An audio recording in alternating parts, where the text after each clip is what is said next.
Calculus हम लोग start कर रहे हैं। कैलकुलस में एक चैप्टर आता है कंटिन्यूटी एंड डिफरेंशिएबिलिटी। तो सबसे पहले हम लोग कंटिन्यूटी पढ़ते हैं। कंटिन्यूटी बहुत ही ज्यादा रिलेटेड है लिमिट से। लिमिट अगर हम लोग को आता है तो कंटिन्यूटी पढ़ने में कोई दिक्कत नहीं है। लेकिन कंटिन्यूटी पढ़ने के पहले कुछ फंक्शन पढ़ लेते हैं जो कि हम बता रखे हैं, constant function, identity function, modulus function. अगर 11th क्लास का नोट्स बनाए हो तुम लोग तो उसमें लिमिट का चैप्टर एक बार फिर से रिवीजन कर लेना।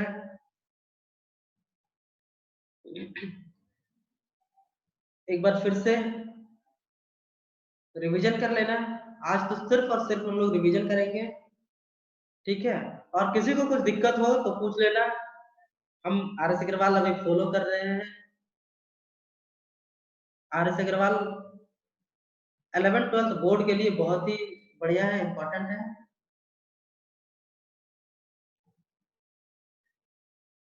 ठीक है।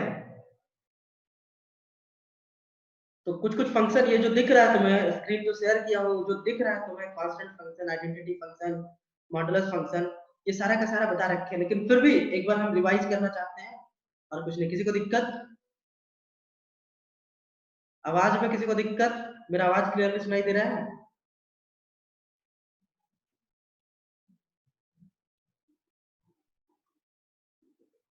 किसी को दिक्कत?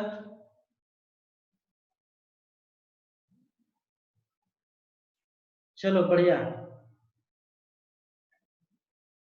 चलो बढ़िया।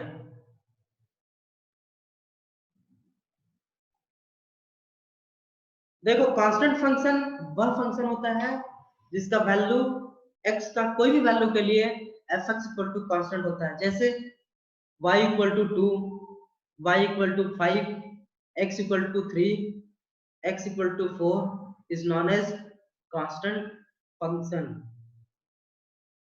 और कांस्टेंट फंक्शन का जो रेंज होता है वो सिर्फ और सिर्फ वही कांस्टेंट वैल्यू होता है जो x इक्वल टू दिया हुआ है या y इक्वल टू दिया हुआ है। अगर y इक्वल टू 2 है तो इसका रेंज 2 होगा। और डोमेन जो होगा इसका, ये एवरी रियल नंबर होगा। बहुत सारा रियल नंबर जो होगा वो तुम्हारा डोमेन होगा। और रेंज जो होगा सिर्फ और सिर्फ कांस्टेंट वैल्यू होगा। इसको हम लोग कांस्टेंट फंक्शन कहते हैं। कांस्टेंट फंक्शन में किसी को दिक्कत? कांस्टेंट फंक्शन में किसी को दिक्कत? यहाँ पे देखो लिखा हुआ भी है, constant function let c be a fixed real number, then the function defined by f(x) equal to c for all x belongs to r is called constant function. किसी को दिक्कत?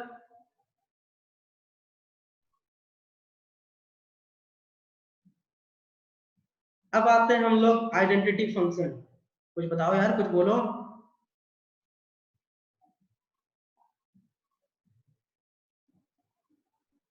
अब आता है आइडेंटिटी फंक्शन।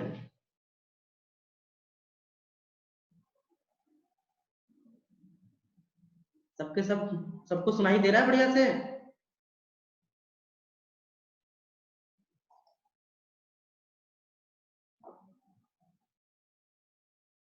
अब आते हैं हम लोग आइडेंटिटी फंक्शन। आइडेंटिटी फंक्शन पढ़ रखे हो?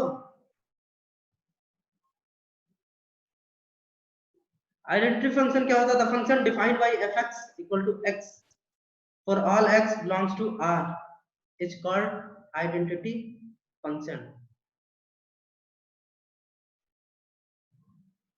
आइडेंटिटी फंक्शन का जो रेंज होता है और डोमेन होता है वो रियल नंबर होता है।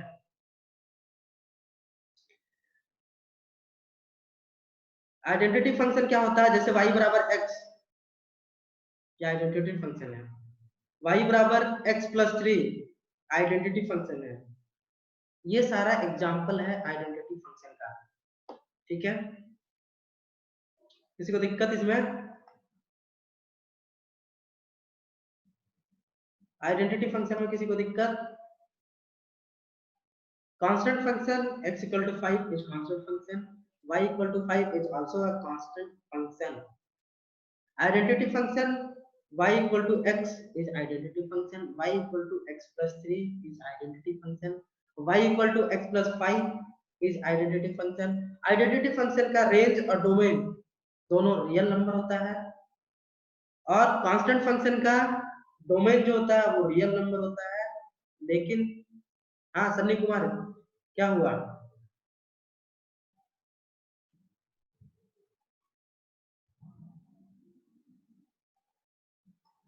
अब हम लोग पढ़ते हैं मॉडुलस फंक्शन। मॉडुलस फंक्शन क्या है? F x equal to mod x जो है वो मॉडुलस फंक्शन है। जैसे y equal to mod x या y equal to mod of x plus one is modulus function. यहाँ ध्यान से देखो, मेरा जो रेड कलर का जो कर्सर मूव कर रहा है ये तुम्हारा मॉडुलस फंक्शन है। अगर x greater than equal to zero है तो f x equal to mod x positive में खुलेगा। अगर x लेस देन जीरो है, सन्नी कुमार तुम्हारा ध्यान कहाँ है? सन्नी कुमार तुम्हारा ध्यान कहाँ है? अगर x लेस देन जीरो है तो एफ एक्स जो है वो माइनस एक्स खुलेगा। ठीक है, इसे हम लोग मॉडुलस फंक्शन कहते हैं। ठीक, मॉडुलस फंक्शन का जो डोमेन है वो रियल नंबर होगा, लेकिन जो इसका रेंज है सिर्फ और सिर्फ पॉजिटिव रियल नंबर होगा, इंक्लूडिंग जीरो। ठीक है,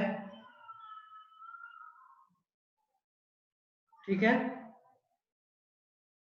यहां तक किसी को दिक्कत? यहां तक किसी को दिक्कत? अब हम लोग पढ़ते हैं रेसिप्रोकल फंक्शन।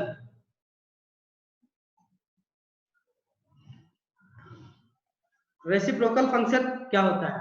अगर f x equal to one by x है तब उसे हम लोग रेसिप्रोकल फंक्शन कहेंगे। ठीक, y equal to one by x हो या y equal to one by x plus one हो, इसको भी हम लोग रेसिप्रोकल फंक्शन भी कहेंगे। y equal to one by x minus one हो तब भी इसको हम लोग रेसिप्रोकल फंक्शन ही कहेंगे। लेकिन अगर y equal to one by x है तो इसका जो डोमेन होगा वो रियल नंबर होगा, बशर्ते एक वैल्यू नहीं होगा। बता सकते हो वैल्यू कौन सा नहीं होगा? डोमेन जो होगा वो रियल नंबर होगा, प्रोवाइडेड x का एक वैल्यू कंसिडर नहीं करते हैं उस डोमेन में, f x equal to one by x में, वो वैल्यू कौन सा होगा? बता सकते हो कौन सा होगा? बता सकते हो कोई? Domain of one by x कोई बता सकता है? कोई नहीं?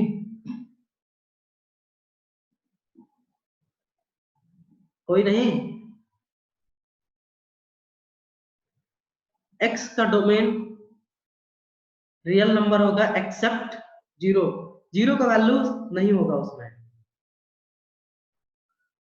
ठीक है, जीरो का वैल्यू नहीं होगा,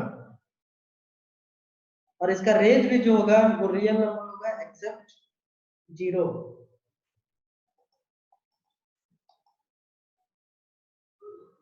किसी को दिक्कत?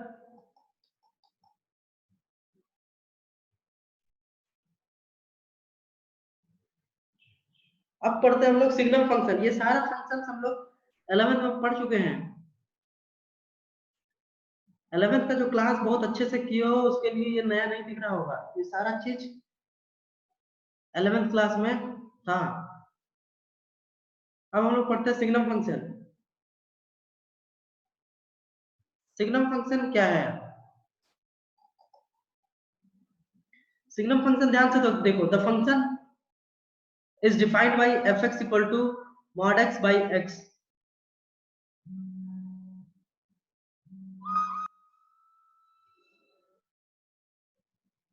हेलो, हाँ हेलो, नहीं कटा नहीं,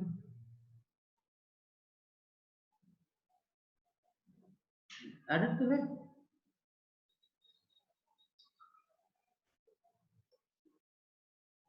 अच्छा अच्छा, ठीक है ठीक है।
ठीक है, देखो सिग्नम फंक्शन बता रहे थे,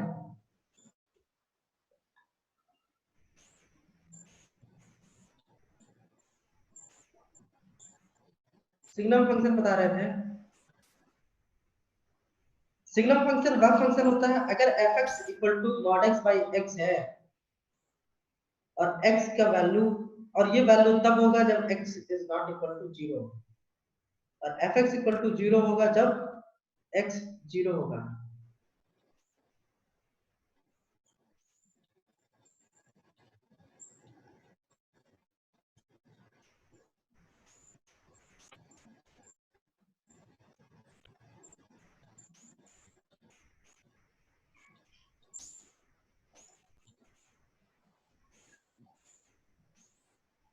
ठीक है, इसका क्या मतलब हुआ, f(x) इक्वल टू 1 होगा जब x is greater than 0, f(x) equal to 0 when x equal to 0, और f(x) equal to -1 when x is less than 0। ठीक है,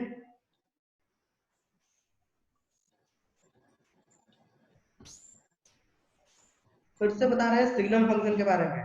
सिग्नम फंक्शन अगर f(x) equal to mod x by x है तो x should not be equal to 0, और f(x) equal to 0 रहेगा जब x equal to 0 रहेगा।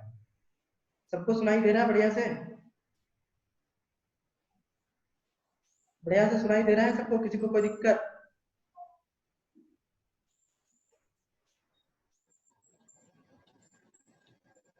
चलो बढ़िया। देखो सिग्नम फंक्शन का जो डोमेन होगा वो रियल नंबर होगा, लेकिन इसका जो रेंज होगा वो रेंज सिर्फ और सिर्फ 3 वैल्यू ही होगा, और वो जो वैल्यू रहेगा वो क्या क्या है, -1, 0, 1, इसका रेंज होगा। ठीक है, अब आते हैं हम लोग square root function. Square root function क्या है, f(x) equal to root x is known as square root function. Square root function उतना इंपॉर्टेंट नहीं है, लेकिन फिर भी हम लोग पढ़ लेते हैं। अगर कोई अगर कोई नंबर है अदर देन नेगेटिव नंबर तो उसका हम लोग स्क्वायर रूट निकाल सकते हैं। ठीक है, लेकिन अगर कोई नेगेटिव नंबर है तो उसका हम लोग स्क्वायर रूट नहीं निकाल सकते हैं। लेकिन फिर भी कुछ स्पेशल केस है जहां पे हम लोग उसका स्क्वायर रूट निकालते हैं, नेगेटिव नंबर का भी स्क्वायर रूट निकालते हैं। उसके लिए हम लोग अलग से एक चैप्टर पढ़ते हैं। चैप्टर का नाम बता सकते हो तुम लोग? बता सकते हो कोई? हम लोग कहाँ पे नेगेटिव नंबर का स्क्वायर रूट निकालते हैं? कोई भी है जो मेरा बात सुन रहा है?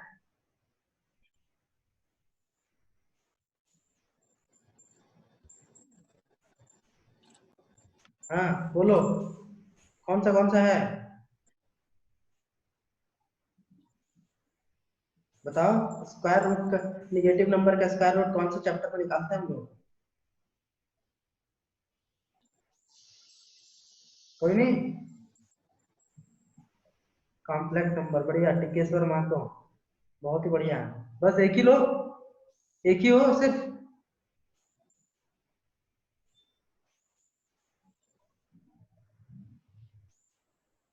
कॉम्प्लेक्स नंबर में हम लोग नेगेटिव नंबर का स्क्वायर रूट निकालते हैं। ठीक है, अब देखो इसमें डोमेन जो होगा वो पॉजिटिव रियल नंबर होगा इंक्लूडिंग 0, और रेंज जो होगा वो भी पॉजिटिव रियल नंबर ही होगा इंक्लूडिंग 0। ठीक है,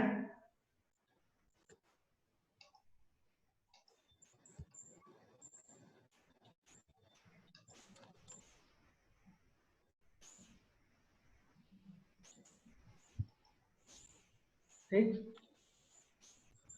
अब आता है हमारा स्टेप फंक्शन।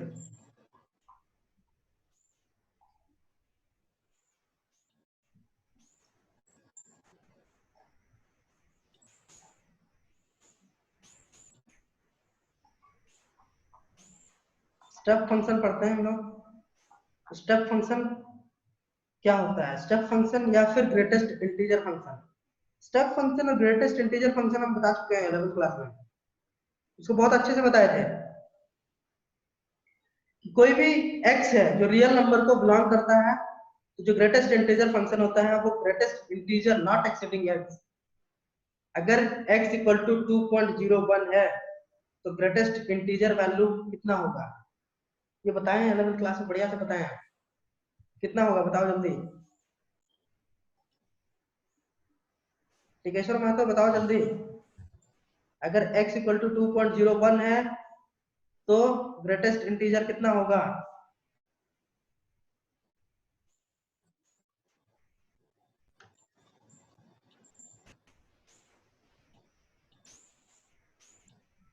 बताओ यार, कोई तो बताओ, तो सामने दिख भी रहा है, अगर 2.01 है तो 2 होगा। बस सिर्फ रौनक कुमार, बाकी सब ऐसे ही हो, पढ़ नहीं रहे कोई। कहाँ ध्यान है तुम लोग को? तुम लोगों का ध्यान कहाँ है? अगर 2.9 है तो ग्रेटेस्ट इंटीजर फंक्शन कितना होगा?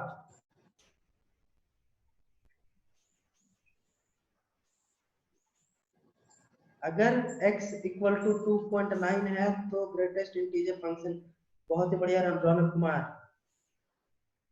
शिवम पटेल 2, ठीक है। 3 नहीं होगा यार, धनराज कुमार 3 नहीं होगा, 2 होगा। ये तो इतने अच्छे से हम 11th क्लास में भी बताए थे, 11th के भी क्लास में हम बहुत ही अच्छा से बताए थे इसको। ग्रेटेस्ट इंटीजर फंक्शन बहुत ही बढ़िया से बताए थे। पता नहीं तुम लोगों का ध्यान कहाँ रहता है।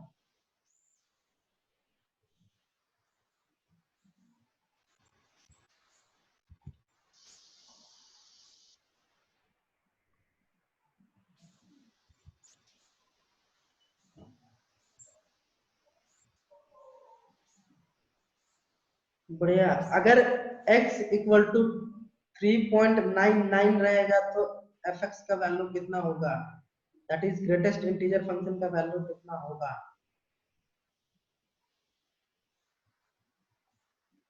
बहुत ही बढ़िया दिव्यासु गुप्ता। और बहुत अच्छे, बहुत अच्छे, बहुत अच्छे, बहुत अच्छे। नाउ नेक्स्ट क्वेश्चन इज बहुत ही अच्छा क्वेश्चन आपको मैं जा रहा हूँ, ध्यान से सुनना। अगर x इक्वल टू -3.9 रहेगा तो बताओ ग्रेटेस्ट इंटीजर वैल्यू कितना होगा? अगर x इक्वल टू -3.9 रहेगा तो ग्रेटेस्ट इंटीजर कितना होगा? -4, बहुत बढ़िया। शिवम पटेल -4 होगा, -3 नहीं होगा। -4, -4 इज द करेक्ट आंसर। अगर x इक्वल टू -9.99 रहा तो कितना होगा? अगर x इक्वल टू -9.99 रहा तो fx का वैल्यू कितना होगा? -10, -10, -10। दिव्यांशु गुप्ता -10 होगा, 10 नहीं, -10 होगा, -10 होगा आंसर।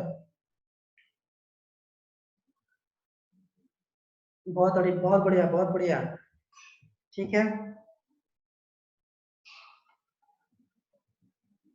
ठीक है। इसका जो डोमेन होगा वो रियल नंबर होगा, कंप्लीट रियल नंबर का सेट जो होगा वो डोमेन होगा, और रेंज जो होगा वो सिर्फ और सिर्फ इंटीजर होगा। इसका जो रेंज होगा वो सिर्फ और सिर्फ इंटीजर होगा, और डोमेन जो होगा वो कंप्लीट रियल नंबर का सेट होगा। ठीक है, किसी को दिक्कत?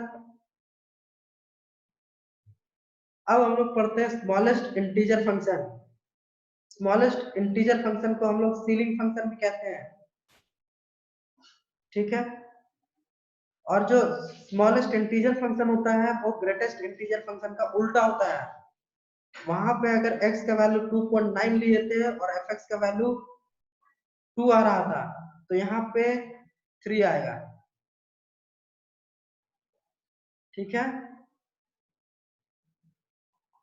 स्मॉलेस्ट इंटीजर फंक्शन के बारे में पढ़ो, देखो इधर ध्यान से देखो इधर। For any real number x we define smallest integer function as the smallest integer function is as the smallest integer greater than or equal to x.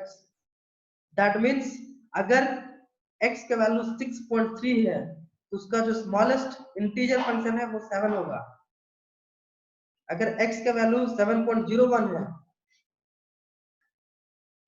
तो fx का value that is smallest integer function का value 8 होगा।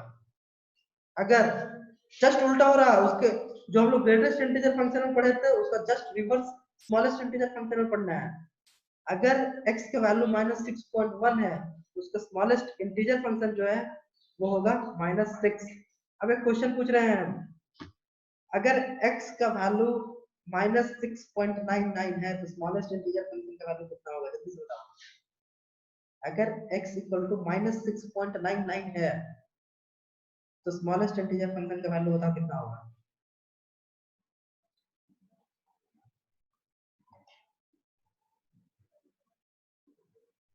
बताओ। -6 बहुत बढ़िया बहुत बढ़िया।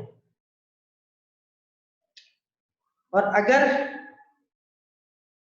-0.3 रहा तो कितना होगा। -0.3 रहा तो कितना होगा, सोच के बताओ सब।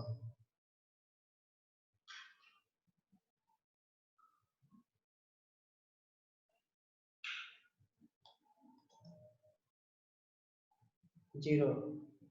जीरो, बहुत बढ़िया बहुत बढ़िया। एक लास्ट है देखो, पॉलिनोमियल फंक्शन। पॉलिनोमियल फंक्शन पढ़ लो जल्दी से। उसके बाद पॉलिनोमियल फंक्शन बहुत ही आसान है। कोई भी फंक्शन अगर एफ एक्स इक्वल टू इस फॉर्म में लिखा हुआ रहेगा a nought x power n plus a one x power n minus one dot dot dot up to a n तक, ये जो फंक्शन है उसको पॉलिनोमियल फंक्शन कहेंगे। ठीक है। पॉलिनोमियल फंक्शन हम लोग बचपन से पढ़ते आ रहे हैं, 10th क्लास में पढ़े थे, 11th क्लास में पढ़े, ये बहुत ज्यादा इंपॉर्टेंट नहीं है। अगर कोई भी पॉलिनोमियल का डिग्री 1 है तो उसको हम लोग लीनियर पॉलिनोमियल कहेंगे। अगर कोई भी पॉलिनोमियल का डिग्री 2 है तो उसको क्वाड्रेटिक कहेंगे। अगर कोई पॉलिनोमियल का डिग्री 3 है तो उसको क्यूबिक पॉलिनोमियल कहेंगे। इसका जो डोमेन होता है वो कंप्लीट रियल नंबर होगा और रेंज भी कंप्लीट रियल नंबर ही होगा। अब आते हैं हम लोग रैशनल फंक्शन। देखो पॉलिनोमियल का एग्जांपल बता रहा हूं मैं। अगर y equal to x cube plus x square plus x है, ये क्यूबिक पॉलिनोमियल हो गया। अगर y equal to x square plus 3 है, ये क्वाड्रेटिक पॉलिनोमियल हो गया। अगर y equal to x plus 3 है तो इसको हम लोग लीनियर पॉलिनोमियल कहेंगे। ठीक है। अब आते हैं रैशनल फंक्शन। रैशनल फंक्शन पढ़ने के पहले हम सबसे पहले रैशनल नंबर बताते हैं, जो कि तुम लोग को आता है। रैशनल नंबर वह नंबर होता है जिसको हम लोग p बाई क्यू के फॉर्म में लिख सकते हैं, बशर्ते q should not be equal to 0 होना चाहिए। उसी तरह से रैशनल फंक्शन है जिसको हम लोग px बाई qx के फॉर्म में लिख सकते हैं, बशर्ते qx should not be equal to 0 होना चाहिए। एग्जाम्पल हो गया जैसे x square plus 1 by x cube minus 2x plus 5 जो है वो तुम्हारा रैशनल फंक्शन है, जहां x square minus 2x plus 5 zero नहीं होगा। ये कुछ इंपॉर्टेंट फंक्शंस था जो बता दिए, इसको एक बार रिवीजन कर लेना। और अगर कोई दिक्कत है तो पूछ लो, अभी हम क्लियर कर देंगे। बाकी नेक्स्ट जब मैथ्स का क्लास होगा तब हम ग्राफ बताएंगे कुछ कुछ स्पेशल फंक्शन का। ठीक है, किसी को कोई दिक्कत। ये बुक अभी आर एस अग्रवाल हम लोग पढ़ रहे हैं, आर एस अग्रवाल व्हाट्सएप में हम डाल देंगे अभी, इसको रिवीजन कर लेना। और कुछ कुछ क्वेश्चन रहेगा लिमिट का, अगर लिमिट बढ़िया से आता है तो कंटिन्यूटी पढ़ने में कोई दिक्कत नहीं होगा, क्योंकि एक तरह से कंटिन्यूटी जो चैप्टर है वो लिमिट ही है। आधा से ज्यादा अगर तुमको लिमिट आता है तो कंटिन्यूटी पढ़ने में कोई दिक्कत नहीं होगा। लिमिट का वैल्यू निकालने में आता है, लिमिट का वैल्यू निकालने आता है बढ़िया से, कंटिन्यूटी पढ़ने में कोई दिक्कत नहीं होगा। बाकी 5 मिनट के अंदर जो भी डाउट है वो पूछ लो, क्लास समाप्त होने वाला है।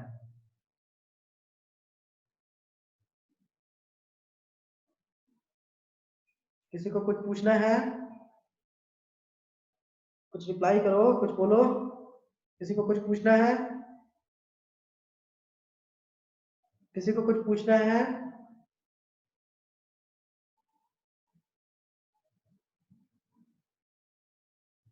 नेक्स्ट क्लास कब होगा सर? जब भी होगा सर बता दिया जाएगा, उसके लिए टेंशन ना लो। कल में भी फिजिक्स का हो क्लास, बता दिया जाएगा, एक दिन पहले बता दिया जाएगा नेक्स्ट क्लास जब भी होगा।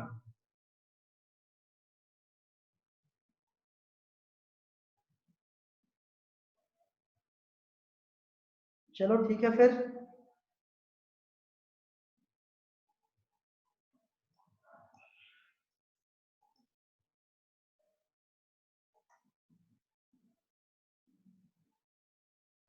चलो ठीक है फिर, बाकी सब घर पे ही रहना, कहीं बार बार मत जाना, बढ़िया से पढ़ाई वढ़ाई करो। जब समय ठीक होगा फिर क्लास में मिलेंगे हम लोग।